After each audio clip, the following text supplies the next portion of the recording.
سبحان الذی اسری بعبدہ، پاک ہے وہ ذات جو لے گئی اپنے بندے کو راتوں رات مسجد اقصی سے مسجد حرام سے مسجد اقصی تک۔ اگر یہ بات کسی انسان کی طرف منسوب ہوتی تو بات اور تھی، اگر یہ فعل حضور کی طرف منسوب ہوتا کہ حضور گئے تو بات اور تھی کہ میں آیا نہیں لایا گیا ہوں، حضور گئے نہیں لے جائے گئے ہیں، اور لے جانے والے وہ ذات ہے سبحان الذی اسری، وہ پاک ہے ہر عیب سے، ہر نقص سے، ہر ذوق سے، ہر کوتاہی سے، وہ منزہ ہے، اعلیٰ ہے، عرفہ ہے، بالا تر ہے، لہذا اس کی قدرت سے یہ ہرگز بعید نہیں کہ وہ اپنے بندے کو راتوں رات مسجد حرام سے مسجد اقصی اور پھر مسجد اقصی سے سدرۃ المنتہا تک لے جائے اور واپس لے آئے اور پھر مسجد حرام میں پہنچا دے۔ اور بعض روایات میں آتا ہے کہ وضو کا پانی ابھی بہ رہا تھا اور کنڈی جو ہے حضور کے مکان کی وہ ابھی ہل رہی تھی، معلوم ہوا وقت نہیں گزرا۔ میں کچھ بیان کروں گا، میرے بیان کرنے میں کچھ کمی اور بیشی ہونے کا اندیشہ ہے۔ اگر ہم اتنے خوش قسمت ہیں کہ وہ واقعہ ہمارے پاس ایک مفصل حدیث کی شکل میں موجود، اور حدیث بھی دوسرے یا تیسرے طبقے کی کتابوں کی نہیں، متفق علیہ، جس میں روایتاً جیسا کہ میں نے عرض کیا جس کا پایا تقریباً قرآن کے برابر، اور اس حدیث کے راوی ہیں حضرت مالک ابن صعصع رضی اللہ تعالی عنہ۔ ان کے بارے میں ایک بات ہے بڑی اہم، وہ نوٹ کر لیجئے۔ یہ انصاری صحابی ہیں، ان میں سے نہیں ہے کہ جنہیں حدیثیں بیان کرنے کا کوئی زیادہ شوق رہا ہو، یہ غالباً واحد حدیث ہے جو انہوں نے بیان کی، اور انہیں اس سے نہایت شغف تھا، نہایت محبت کے ساتھ انہوں نے اس کو محفوظ کیا تھا، اس کے ایک ایک لفظ کی حفاظت کی تھی۔ چنانچہ بعض دوسرے وہ صحابہ بھی جنہوں نے خود حضور سے یہ بات سنی ہوئی تھی، اب ایک تو وہ خود براہ راست روایت کر رہے حضور سے کہ ہم نے سنا، حضرت انس ابن مالک رضی اللہ تعالی عنہ خود، لیکن وہ صحابہ بھی ان کی خدمت میں خاص طور پر حاضر ہو کر ان سے اس روایت کو سنتے تھے، اس لیے کہ اس روایت میں ان کا درجہ بہت بلند ہے، ان کو اس سے بہت شغف تھا۔ تو صحابہ جو براہ راست حضور سے سن چکے وہ بھی ان کے پاس جا کر خاص طور پر اس حدیث کو سنا کرتے تھے۔ چنانچہ یہ روایت جو متفق علیہ ہے، یہ امام بخاری جو اس کو لائے ہیں عن قتادہ عن انس بن مالک عن مالک ابن صعصع رضی اللہ تعالی عنہم، حضرت انس ابن مالک سے روایت موجود ہے مسلم شریف میں براہ راست ان سے، لیکن یہ اس روایت کو بیان کر رہے ہیں حضرت مالک ابن صعصع رضی اللہ تعالی عنہ کے حوالے سے۔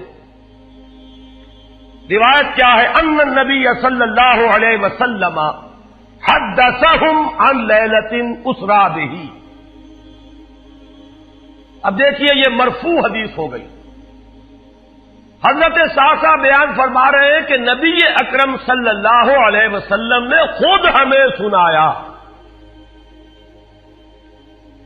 وہ حالات و واقعات سنائے جو اس رات کو پیش آئے جس رات کے انہیں لے جایا گیا۔ قال بینما انا فی الحطیم وربما قال فی الفجر، حضور فرماتے ہیں کہ میں اسی اثنا میں کہ میں حتیم میں تھا،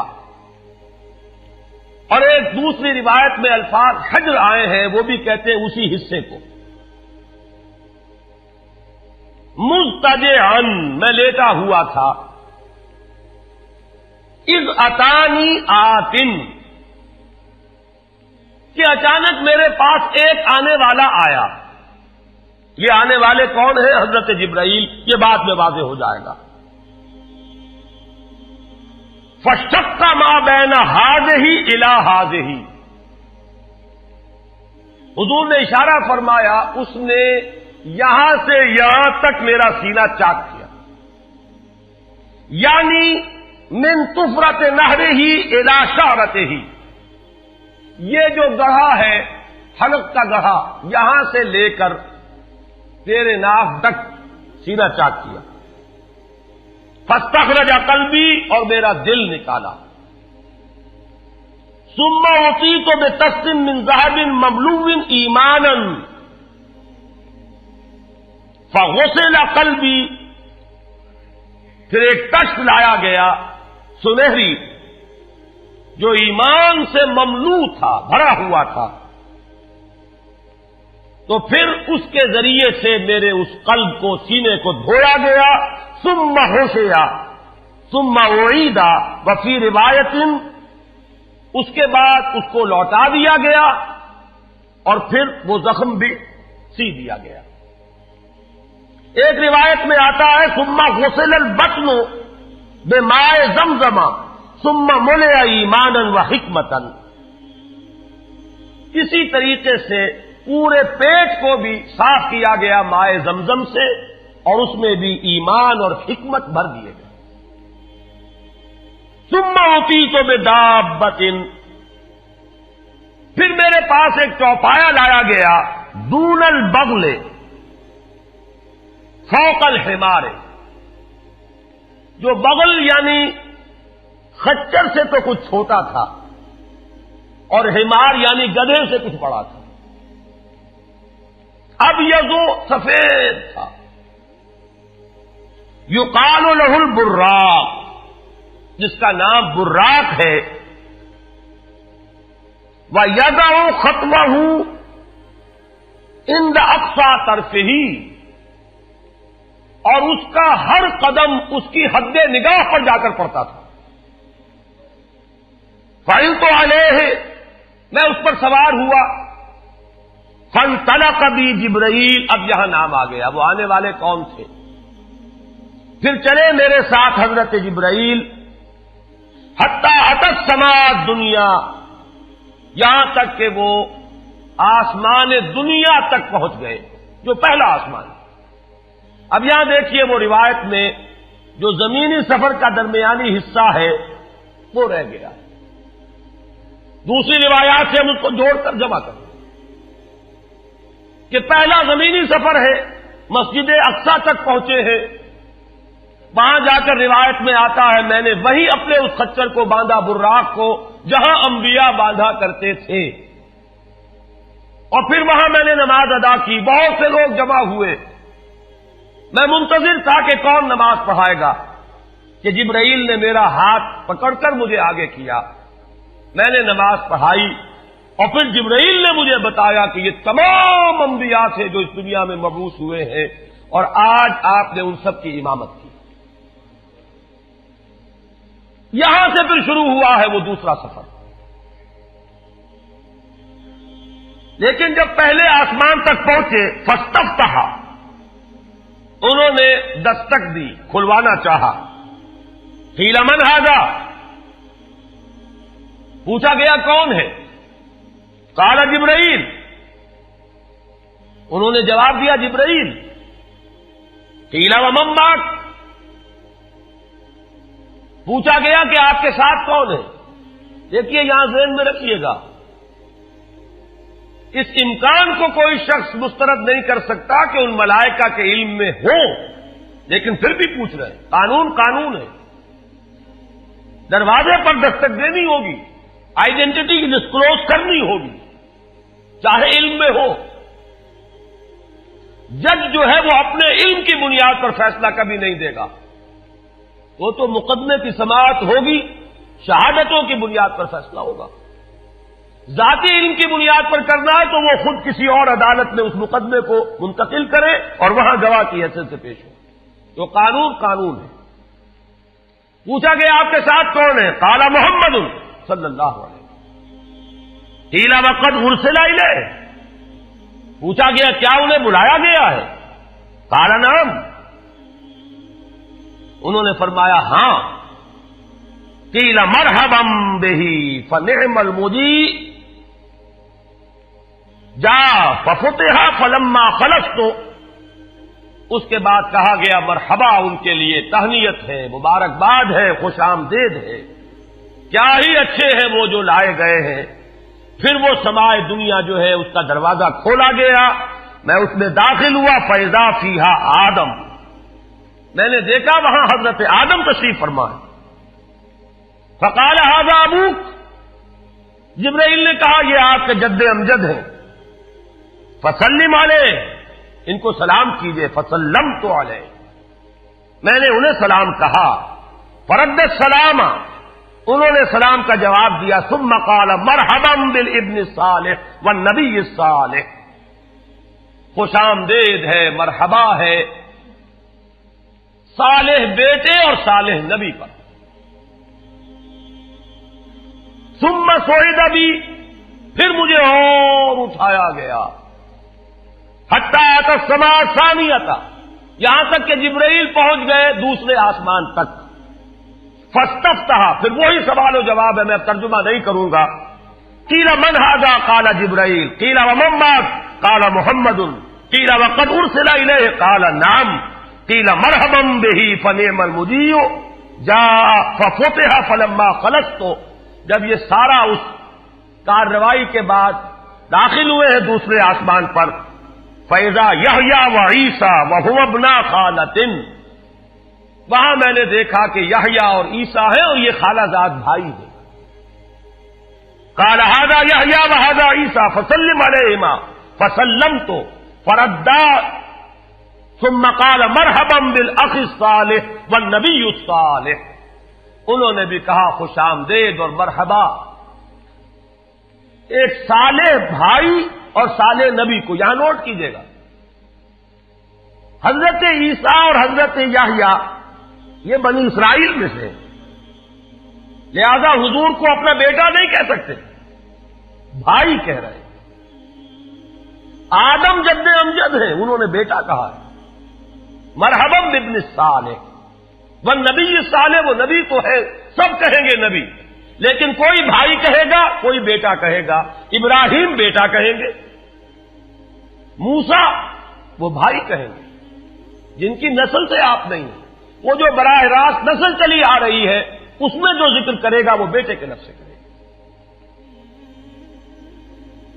ثم صعد بی الی السماء الثالثہ فاستفتح قیل من ھذا قال جبرائیل، قیل ومن معک قال محمدا، قیل وقد ارسل الیہ قال نعم، قیل مرحبا بہ فنعم المجیء جاء ففتح فلما خلصت اذا یوسف قال ھذا یوسف فسلم علیہ فسلمت علیہ فرد ثم قال مرحبا بالاخ الصالح والنبی الصالح۔ اب مجھے ترجمے کی ضرورت نہیں ہے، ایک مرتبہ بات آپ نے سمجھ لی، اب تیزی کے ساتھ میں اس حدیث کو پڑھ دینا چاہتا ہوں۔ ثم صعد بی، پھر مجھے اور بلندی پر لے جایا گیا، حتی اتی السماء الرابعہ فاستفتح قیل من ھذا قال جبرائیل، قیل ومن معک قال محمد، قیل وقد ارسل الیہ قال نعم، قیل مرحبا بہ فنعم المجیء جاء ففتح فلما خلصت فاذا ادریس فقال ھذا ادریس فسلم علیہ فسلمت علیہ فرد ثم قال مرحبا بالاخ الصالح والنبی الصالح۔ یہاں ملاقات ہوئی حضرت ادریس علیہ الصلوۃ والسلام سے۔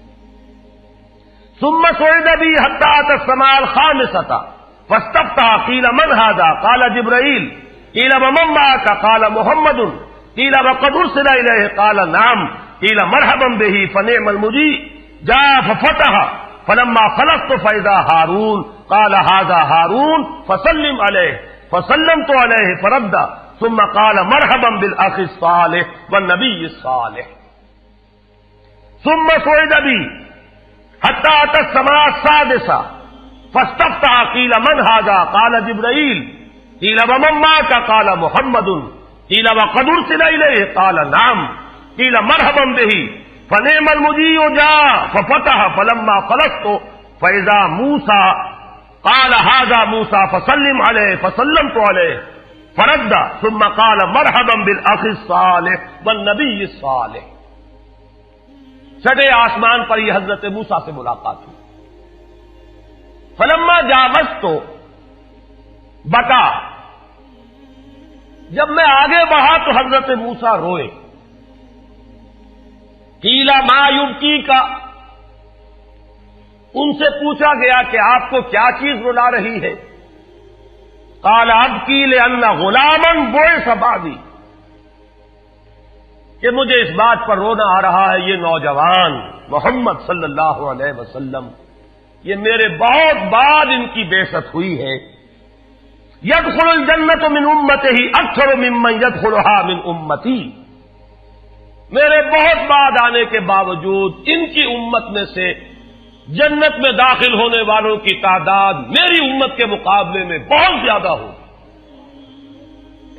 بہرحال اپنی امت کا خیال تو ہے، وہ شفقت جو نبی اور رسول کو اپنی امت پر ہونی چاہیے وہ ہے بتمام و کمال. اسے معاذ اللہ کسی حسد پر معمول نہ کیجیے، بلکہ وہ جو احساس ہوا ہے اپنی امت کی محرومی کا، وہ ہے کہ جس نے حضرت موسیٰ علیہ السلام پر یہ کیفیت طاری کی. ثم صعد بی، پھر مجھے اور بلند کیا گیا الی السماء السابعۃ، ساتویں آسمان پر. فاستفتح قیل من ھذا قال جبرائیل، قیل ومن معک قال محمد صلی اللہ علیہ وسلم، قیل وقد بعث الیہ قال نعم، قیل مرحبا بہ فنعم المجیء جاء، فلما خلصت فاذا ابراہیم قال ھذا ابوک ابراہیم فسلم علیہ، فسلمت علیہ فرد السلام، ثم قال مرحبا بالابن الصالح والنبی الصالح. حضرت ابراہیم نے پھر استقبال کیا، خوش آمدید صالح بیٹے اور صالح نبی کے لیے. ثم رفعت، اب ذرا یہاں نوٹ کیجئے گا، یہاں سوئد تو نہیں آیا، سوئد ابھی نہیں آیا، رفعت. پھر مجھے اور بلند کیا گیا الی سدرۃ المنتہی، یہ سدرہ منتہا ہے جس کا ذکر ہے سورۃ النجم. اسی سدرۃ المنتہا کے پاس جنت ماوا ہے، وہ جس کا وعدہ کیا گیا ہے، جو ٹھکانہ بنے گی اللہ کے نیکوکار بندوں کا، جس میں وہ رہیں گا ہمیشہ ہمیش. فادخلوها خالدین، وہ بھی وہی ہے. پھر اٹھائے گئے حضور بیت المعمور تک. ثم اعطیت باناء من خمر واناء من لبن واناء من عسل، پھر میرے سامنے یہ بیت معمور کیا ہے یہ بھی جان لیجئے. یہ در حقیقت اس سماء سابعہ پر، ساتویں آسمان پر خانہ کعبہ کا اصل جو ہے اللہ کا گھر، جس کا یہ ظل اور سایہ اس دنیا میں ہے خانہ کعبہ، یہ ہے وہ بیت المعمور، جس کے بارے میں ایک اور روایت میں الفاظ یہ آئے ہیں، اس میں روزانہ 70,000 فرشتے داخل ہوتے ہیں، اور جو فرشتہ ایک مرتبہ داخل ہوا ہے آج تک اسے دوبارہ داخل ہونے کی نوبت نہیں آئی. اسی طریقے سے وہ فرشتے ہیں جو طواف کرتے ہیں خانہ کعبہ کا. پھر جان لیجئے یہ ہماری نگاہوں سے مخفی عالم غیب کی ایک دنیا ہے اپنی جگہ، چاہے ہمیں نظر نہ آئے. پھر میرے سامنے 3 برتن لائے گئے، ایک دودھ کا اور ایک شہد کا اور ایک شراب کا. فاخذت اللبن، میں نے دودھ والا پیالہ اٹھا لیا. قال ہی الفطرہ، حضرت جبرائیل نے توثیق کی کہ یہ ہے اصل میں آپ کا انتخاب درست ہے، یہ فطرت ہے. فطرت اللہ التی فطر الناس علیہا، یہی جو فطرت انسانی سے قریب ترین شے ہے اس کا آپ نے انتخاب کیا. انت علیہا و امتک، اسی فطرت پر اے محمد آپ بھی ہے اور آپ کی امت بھی ہے. ثم فرضت علیہ صلوات 50 کل یوم، ایک اور روایت میں الفاظ آئے ہیں، اس میں اس کی وضاحت نہیں ہے کہ 3 چیزیں حضور کو یہاں عطا کی گئی. ایک تو 50 نمازیں جو فرض ہوئی، ایک دن رات میں 50 نمازیں، اور ایک سورہ بقرہ کی آخری 2 آیات جو تحفہ اللہ نے دیا محمد کو امت کے لیے صلی اللہ علیہ وسلم. آمن الرسول بما انزل الیہ من ربہ والمؤمنون کل آمن باللہ وملائکتہ وکتبہ ورسلہ. یہاں سے لے کر آخر تک فانصرنا علی القوم الکافرین تک یہ 2 آیات یہ جنت کے خزانوں میں سے 2 خزانے ہیں جو شب معراج کو عطا ہوئے ہیں محمد رسول اللہ کو بطور تحفہ امت کے لیے. اور تیسری بات یہ کہ اے نبی آپ کی امت کے لیے یہ خصوصی بات ہے کہ آپ کی امتیوں کے گناہ کبیرہ بھی بغیر توبہ کے معاف ہو سکیں گے. یہ خصوصی تحفے ہیں جو امت کے لیے لے کر آئے محمد صلی اللہ علیہ وسلم.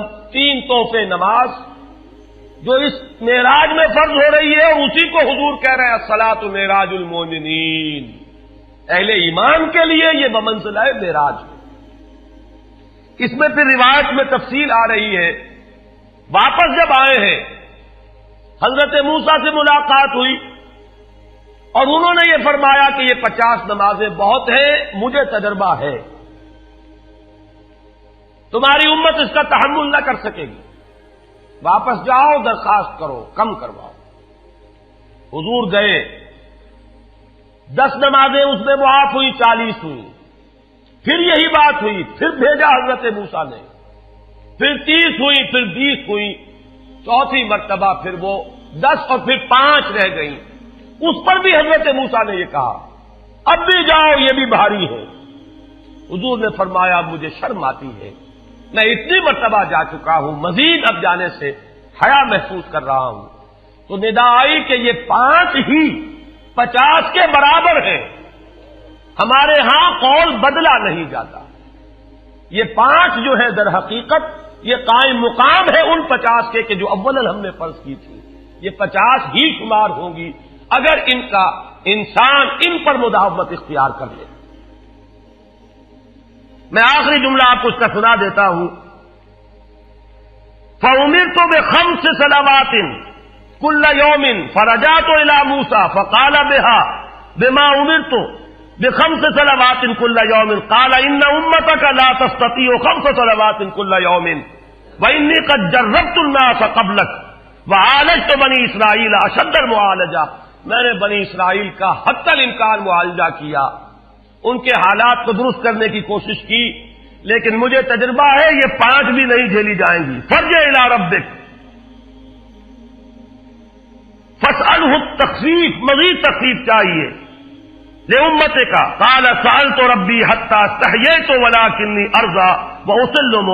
قال فلما جاوزت نادى مناد ابزیت فریضتی وخففت عن عبادی. متفق علیہ.